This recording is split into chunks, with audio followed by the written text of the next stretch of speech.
Assalamualaikum anak IPA. Halo anak-anak ibu, gimana kabarnya? Semoga kalian semua selalu diberikan kesehatan ya. Oh iya, untuk hari ini kita akan belajar sedikit berbeda dari hari-hari sebelumnya. Kali ini ibu akan membuat satu video pembahasan tentang impuls dan momentum. Tahukah kalian apakah itu impuls? Impuls adalah gaya kontak yang bekerja dalam waktu yang sangat singkat. Secara matematika, impuls dirumuskan dengan I sama dengan F dikali delta T. Contoh impuls dalam kehidupan sehari-hari dapat kalian temukan pada saat kalian menendang sebuah bola. Pada saat kalian menendang sebuah bola, terjadi gaya kontak yang sangat singkat antara kaki kalian dengan bola tersebut. Oke? Selain itu, contoh impuls dalam kehidupan sehari-hari dapat kalian temukan lebih banyak lagi.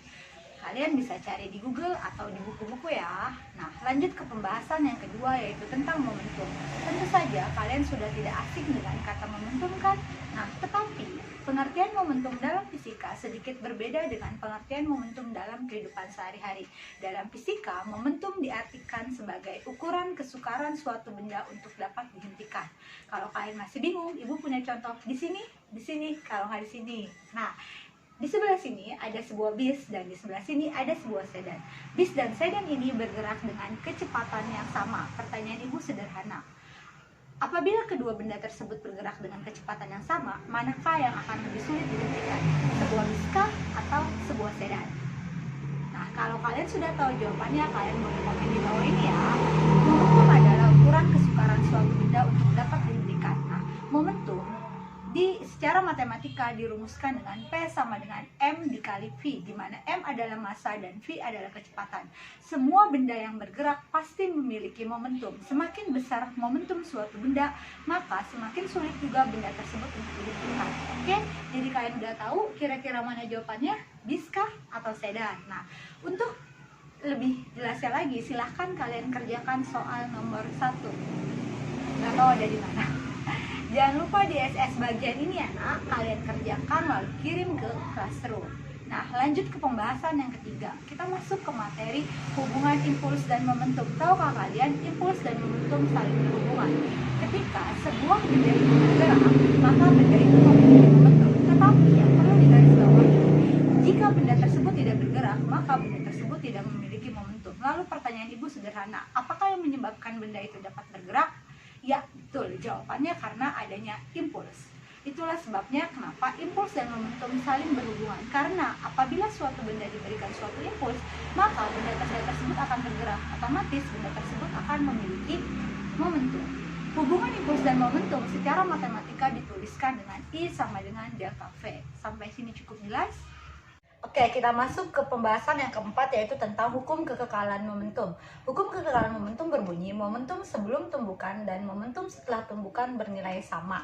Seperti ini rumusnya, M1 dikali P1 ditambah M2 dikali P2 sama dengan M1 dikali P1 ditambah M2 dikali V2. Nah, aplikasi hukum kekekalan momentum ada pada tumbukan.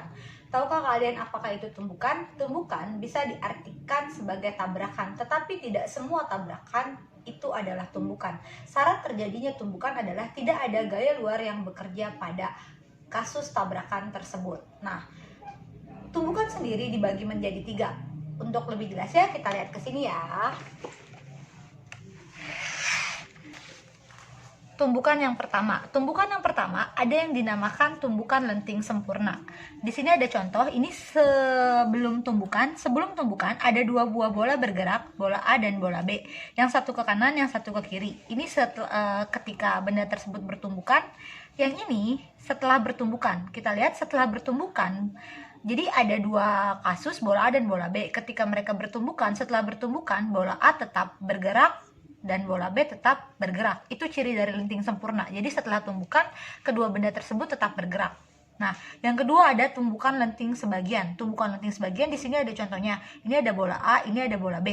Nah, setelah bertumbukan, salah satu dari bola tersebut diam. Anggaplah di sini yang diam adalah bola A. Nah, bola B tetap bergerak. Contohnya seperti kalian main kelereng. Misalnya di sini ada kelereng. Nah, kalian mau menyentuh kelereng yang ini dari sini ya. Ketika kalian menjalankan kelereng ini ke arah sini, maka yang terjadi adalah kelereng yang ini bergerak, kelereng yang ini diam. Seperti itu contoh dari tumbukan lenting sebagian. Nah, lanjut yang ketiga ada tumbukan tidak lenting sama sekali. Tumbukan tidak lenting sama sekali, ini ada dua buah bola, bola A dan bola B. Setelah mereka bertumbukan, yang terjadi adalah kedua benda tersebut menempel atau menyatu menjadi satu. Maka rumusnya M1 dikali P1 ditambah M2 dikali P2 menjadi M1 ditambah M2 dikali P aksen. Seperti itu. Jadi konsep dari hukum kekekalan momentum digunakan dalam perhitungan tumbukan, baik yang lenting sempurna, lenting sebagian, atau tidak lenting sama sekali. Nah, ini di sini adalah P aksen. Oke, sebelum masuk ke latihan soal, di sini Ibu punya beberapa contoh soal. Yang pertama, sebuah benda bermasa 5 kg melaju dengan kecepatan 36 km per jam. Seperti biasa ya, ini kalian rubah dulu ke meter per second. Kalau kalian lupa, cara merubahnya adalah dikali 1000 dibagi berapa? Ya, betul, dibagi 3600. Menabrak benda lain dan berhenti dalam waktu 0,1 second. Gaya rata-rata pada benda selama berlangsungnya tabrakan adalah... Di sini dalam kasus seperti ini yang kita pakai adalah rumus hubungan antara impuls dan momentum, di mana hubungan antara impuls dan momentum dirumuskan dengan I sama dengan delta P F dikali delta T M P2 dikurang P1. Karena yang ditanya adalah gaya rata-rata, maka F-nya kita keluarin, rumusnya menjadi F sama dengan M P2 dikurang P1 per delta T. M bernilai 5 dikali V2 dikurang P1-nya itu bernilai 10 dikali 10 dibagi delta T. Delta T nilainya 0,1. 5 dikali 10 dibagi 0,1 hasilnya 500 Newton. Bagaimana? Sampai sini mengerti? Oke, kita lanjut ke soal yang kedua. Bola bermasa 0,06 kg dilemparkan kepada pemukul dengan kecepatan 20 meter per second. Setelah dipukul, kecepatan bola menjadi 80 meter per second. Berarti di sini kita tulis dulu diketahuinya adalah M sama dengan 0,06 kg. Kecepatan awalnya P1 sama dengan 20 meter per second. P2-nya adalah 80 meter per second. Arahnya berlawanan dari arah semula. Berarti kecepatan bola keduanya bernilai min. Yang ditanya adalah impuls pukulannya. Ayo, kita pakai rumus yang mana? Apakah kita pakai rumus I sama dengan F dikali delta T, ataukah kita pakai rumus I sama dengan delta P? Kalau kita lihat dari yang diketahui dalam soal adalah M, P1 dan P2, maka rumus yang memungkinkan untuk digunakan adalah yang ini. Oke, langsung saja kita masukkan I sama dengan delta P, di mana delta P adalah M P2 dikurang P1. M di sini bernilai 0,06, P2 bernilai min 80, dikurang P1 bernilai 20. 0,06 min 8 dikurang 20 bernilai min 100. 0,06 dikali min 100 sama dengan min 6 Newton per second. Oke, kita masuk ke soal nomor 3. Bola A bergerak ke kanan, kemudian bertumbukan dengan bola B yang bergerak ke kiri dengan kecepatan 2 meter per second. Kecepatan kedua bola setelah tumbukan sebesar 3 meter per second ke kanan. Jika massa bola A 25 gram dan massa bola B 30 gram, kecepatan bola A sebelum tumbukan adalah, kita tulis dulu satu-satu ya. Massa bola A 25 gram, kalian rubah dulu ke kilogram, dibagi 1000 menjadi 0,025. Bola B masanya 30 gram, kalian rubah ke kilogram menjadi 0,030. Kecepatan kecepatan bola B di sini kemudian bertumbukan dengan bola B yang bergerak ke kiri. Nah, kan bola A bergeraknya ke kanan nih, bola B bergeraknya ke kiri. Berlawanan arah tidak? Ya, berlawanan arah kan, maka di sini PB sama dengan min 2. Kecepatan kedua bola setelah tumbukan sebesar 3 meter per second. Kalau kecepatan setelah bertumbukan, itu simbolnya apa? P aksen, pintar. P aksen sama dengan 3. Yang ditanya adalah kecepatan bola A sebelum tumbukan. Jadi ini ada bola A, ini bola B. Mereka berdua bergerak. Bola B bergerak dengan kecepatan 2 meter. Setelah bertumbukan, kecepatan menjadi 3 meter. Yang ditanya ini nih, kecepatan bola A ketika bertumbukan dengan bola B berapa. Nah, sebelumnya kita telah dulu kasusnya. Di sini setelah kedua benda bertumbukan, bendanya bergerak, bola ini bergerak secara bersama-sama. Kalau kedua benda setelah bertumbukan bergerak bersama-sama, berarti namanya tumbukan apa? Ya betul, tumbukan tidak lenting. Nah, rumusnya apa? Rumusnya yang kita pakai adalah M1 dikali V1 ditambah M2 dikali V2 sama dengan M1 dikali V1, M1 ditambah M2 dikali pi aksen. Kenapa pi-nya hanya 1? Karena bendanya nempel. Lanjut, kita masukkan nilai M1-nya. Nilai M1-nya di sini adalah 0,025 dikali V1 ditambah 0,030 dikali min 2 sama dengan 0,025 ditambah 0,030 dikali 3.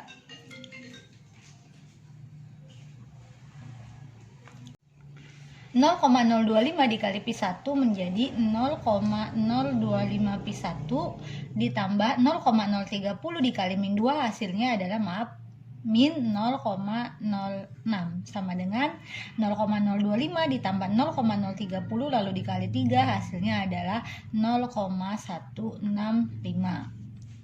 Nah, setelah ini kan yang ditanya pi 1 nih, maka langsung aja 0,025 V1 sama dengan, ininya pindah ruas ya, jadi positif 0,06 ditambah 0,165. Lanjut, karena yang ditanya pi 1 sama dengan pi 1-nya kita taruh di bawah, 0,025. 0,06 ditambah 0,165 hasilnya adalah 0,225. 0,225 dibagi 0,025 hasilnya adalah 9 meter per second. Gitu. Kalau kalian agak bingung kenapa di sini jadi min, karena 0,030 dikali min 2 adalah min 0,06 sama dengan 0,165. Ini jadi positif karena pindah ruas. Oke, kita masuk ke contoh soal yang terakhir, nomor 4. Mobil A dan truk B masing-masing bermasa 1.500 kg dan 2.500 kg, bergerak saling mendekat. Jadi ini ada, anggap aja ini mobil A, kalian pasti tahu kan, ibu nggak bisa gambar. Oke, terima kasih pengertiannya. Terus ini ada truk B, nah lebih besar kan? Oke, dia masanya 1.500. Ini masanya 2.500. Bergerak saling mendekat. Mobil A bergerak ke kanan. Si A ini bergeraknya ke kanan, si B bergeraknya ke kiri. Yang A kecepatannya 24, yang B kecepatannya 12. Jika mobil A dan truk B bertabrakan, kasusnya lenting sempurna. Kalau lenting sempurna kan setelah bertabrakan, ini misalnya A, ini B. Nah, setelah mereka bertabrakan, mereka tetap bergerak dengan kecepatan masing-masing. Nah, yang ditanya di sini adalah kecepatan tiap-tiap kendaraan setelah bertabrakan. Jadi setelah bertabrakan, berapa sih kecepatan si mobil A dan berapa sih kecepatan si truk B. Nah, kita pakai cara singkat saja ya. Sebelumnya kita hitung dulu momentum masing-masing. Kita hitung dulu momentum mobil A. Momentum mobil A di sini ada 1.500 dikali 24 yang hasilnya adalah 36.000. Sedangkan yang truk B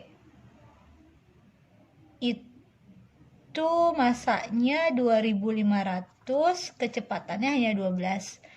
Setelah dikali hasilnya sama dengan 30.000. Kita pakai rumus cepatnya, K sama dengan jumlah momentum dibagi jumlah massa. Maka 36.000 dikurang. Kenapa dikurang? Ada yang tahu jawabannya? Ya betul, karena si truk B ini bergerak berlawanan. Jadi dikurang 30.000 dibagi jumlah massa. jumlah massanya di sini adalah 1.500 ditambah 2.500, langsung aja ya, sama dengan 4.000. Nah, 36.000 dikurang 30.000 berapa hasilnya? Dibagi 4.000. Hasilnya adalah 1,5 gitu. Nah, kalau sudah, karena kasusnya lenting sempurna, berapa koefisien restitusi lenting sempurna? Ya, koefisien restitusi lenting sempurna adalah 1. Kita langsung hitung aja ya. Cara cepatnya gini. Pi aksen A, kan yang ditanya adalah kecepatan setelah. Ingat, kalau kecepatan setelah itu adalah pi aksen.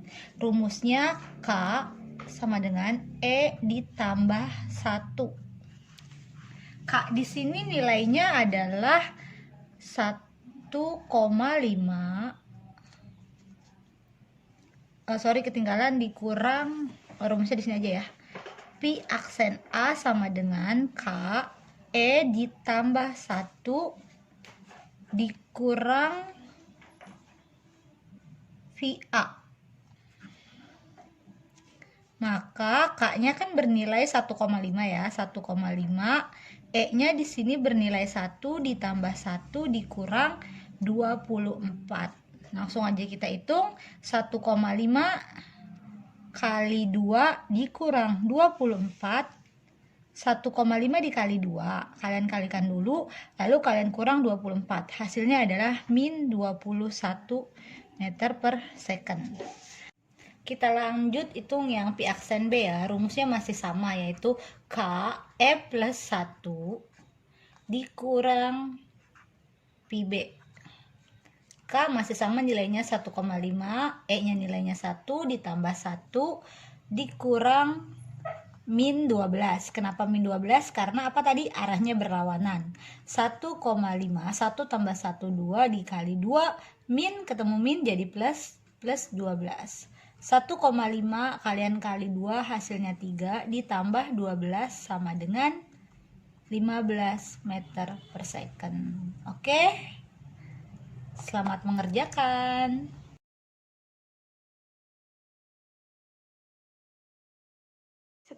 Nah, bagaimana? Sudah bisa mengerti belum materi kita kali ini? Ibu rangkum sebentar ya. Jadi, inti dari materi ini adalah 1. Impuls adalah gaya kontak yang bekerja sesaat pada sebuah benda. Momentum adalah ukuran kesukaran suatu benda untuk berhenti. Lalu ada hukum kekekalan momentum, dan yang terakhir ada tumbukan. Tumbukan dibagi menjadi 3. Tumbukan lenting sempurna. Cirinya adalah ketika benda tersebut bertabrakan, setelah bertabrakan, benda tersebut dua-duanya kembali bergerak. Yang kedua ada tumbukan lenting sebagian. Cirinya adalah ketika benda itu bertabrakan, setelah bertabrakan, benda yang satu diam, benda yang satu bergerak. Contohnya bisa kalian temukan ketika kalian main kelereng. Nah, yang terakhir ada tumbukan tidak lenting sama sekali. Tumbukan tidak lenting sama sekali kasusnya adalah, misalnya ini ada benda A, ini benda B. Nah, setelah benda A dan B ini bertabrakan, yang terjadi adalah mereka bergerak secara bersama-sama. Maka setelah bertumbukan, pi-nya menjadi 1, yaitu hanya pi aksen, bukan lagi pi A atau bukan lagi pi B. Nah, anak-anak IPA Ibu, sebenarnya aplikasi impuls dan momentum itu banyak sekali kalian temukan dalam kehidupan sehari-hari. Contohnya, tahukah kalian mengapa kalian diwajibkan menggunakan helm ketika berkendaraan? Itu semua adalah untuk memperkecil gaya kontak yang terjadi antara kepala kalian dengan aspal. Kalau misalnya terjadi sesuatu yang tidak diinginkan, apabila kalian tidak menggunakan helm ketika berkendaraan, apabila terjadi sesuatu yang tidak diinginkan, misalnya kalian jatuh, maka gaya kontak antara kepala kalian dengan aspal akan semakin besar. Tentunya apa yang terjadi, kepala kalian bisa hancur. Tapi kalau kalian menggunakan helm, maka gaya kontak antara kepala kalian dengan aspal menjadi semakin kecil. Itulah alasan kenapa kita diwajibkan menggunakan helm. Semakin besar gaya kontak yang terjadi pada suatu benda, maka rasa sakit yang dialaminya pun semakin besar. Contoh gampangnya, silahkan kalian pukul tembok rumah kalian. Jangan dilakuin. Nah, kalian pukul tembok rumah kalian dengan tangan kosong ya. Kalian pukul dengan kencang, apa yang terjadi? Tentu saja tangan kalian berasa sakit. Nah, tapi kalian bedakan kalau kalian memukul tembok kalian dengan menggunakan tangan, tapi tangannya kalian bungkus sarung tinju misalnya, maka yang terjadi adalah nggak sakit kan tangan kalian? Kenapa tidak sakit? Karena gaya kontak antara tangan kalian dengan tembok itu menjadi kecil, ada penahannya, yaitu penahannya sarung tangan. Begitu saja. Dan dan terakhir contoh penerapan momentum ada pada pelepasan roket. Oke, terima kasih semuanya anak-anak IPA Ibu. Semoga kalian semua selalu sehat dan dilindungi Allah.